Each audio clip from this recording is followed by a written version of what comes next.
Many people will remember the name LuAnn Burgess. She is the woman who drove her vehicle into 3 women outside of a Voorheesville church, killing all 3. At the time, it had been reported that she may have had a flip-flop that got stuck under the accelerator and that is what caused the accident. However, it later came out that she had been taking prescribed medications from her doctor and that may have impaired her driving.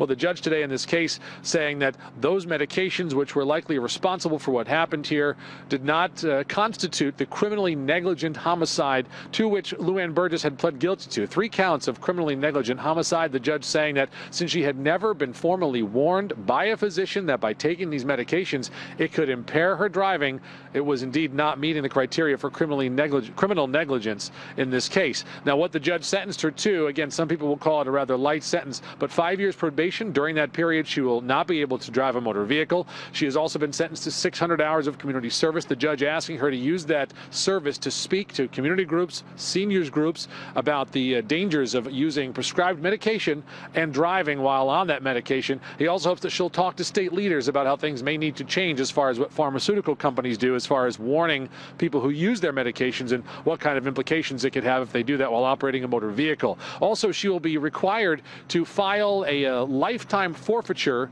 of her driving rights. That will happen again in 10 years. It's possible she could reapply to get that, but her attorney says indeed that will not happen in this case. So that's what happened today. We will hear from some of the victims' families. They delivered victim impact statements, some who had called for the maximum sentence, others who asked for this type of leniency.